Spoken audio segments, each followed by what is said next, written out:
today I'm here with my buddy Jordi from Realonda. We're going to talk about what's going on with Realonda. Thanks for joining us. Thank you very much. So coming back to Progress this year after so many strange years lately. Yeah. And so many new stuff and with the new people coming, and I think it's going to be quite a nice show this year. That's cool. I think a lot of the trends are kind of sliding right into Realonda's wheelhouse, right? Actually, as you know, we always try to do something different. Yeah. We always get into the colors, for example, that not everybody else does. We've seen lately the trending going to these blues, greens, more than just the grays and whites that we were quite accustomed to that. So we always try to get on that. I mean, we show this year like different shades of blues and grays. And greens, sorry, but always you need the grays. You always need the light colors. Yeah, but like even in the gray tones, I'm seeing like you're adding some tints, so a little hint of green or rust. Correct. Yeah, because finally, it has to be something calm down, but people, I think they need something a bit different. So we try to do it just slightly, but with something a bit decorative or a little color on that. Well, it also gives a client the ability, if they have a hint of green or blue, to pick one of the bolder tones for an accent wall. Correct.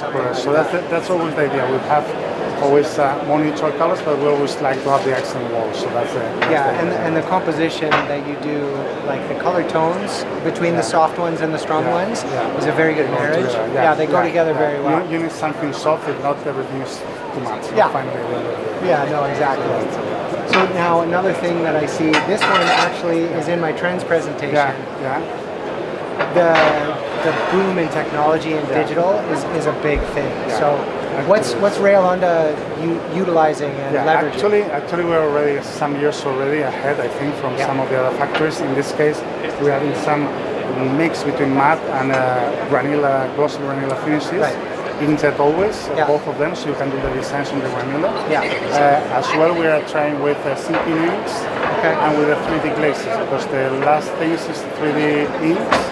You can do different punches. Before you had like 2-3 punches, that was it. Right. The idea is now not only one face because of the design, but if I show you one travertine or one stone loop, you want to have the different relief on each of the faces. Exactly. So that's what we are trying to do now with the new inks.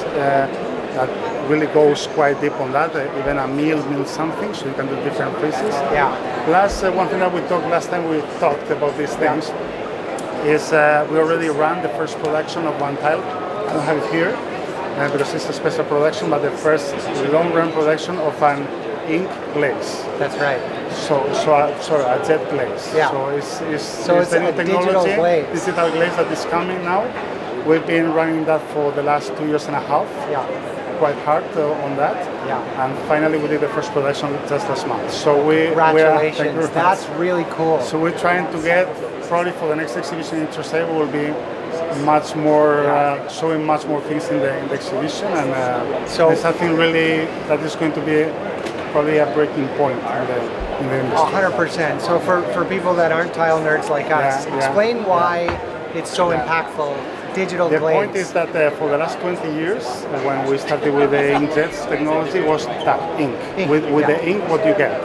Okay, you can draw and do better drawings and more defined ones. Very fine defined. But where's the color? I mean, the color was saturated. Not saturated. You can do a full field tile color, but not specific things as you used to do. Also, you can do things closer to the third fire things that we used to do before, with higher reliefs, with mixing matte and glossy finishes, but much more accurate as well. Doing more kind of maybe decorative designs, because now what you can get is more or less a faded thing between glossy and matte, but with this technology you can do really sharp, defined design. So that's in decorative pieces. It's going to be also quite jump on that. So Realonda's always been really, really good at making non-metal metallics, things that aren't using metal but look like metal. The ability to print glaze on top of that is going to make it really pop. So it's going to be, this way it's exciting. After so many years, finally is working, because I mean, we had some lab tests that, we can do that.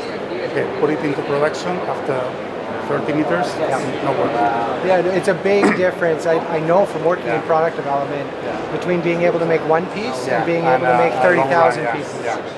So that's some new opportunity I think is coming for us. That's exciting. It will I guess it will spread to the whole industry at some point. That's the way it but goes. we always try to be at least the first one. Yeah. Then after that, okay. Jordy, I'm pumped for you guys. That's really cool to hear that it actually worked. Yeah. And that you're making it happen. Yeah. Awesome. Well, I hope you show it next year at Cover. We will. Thanks, sure. Jordy. Thank you very much. Okay. Thank you.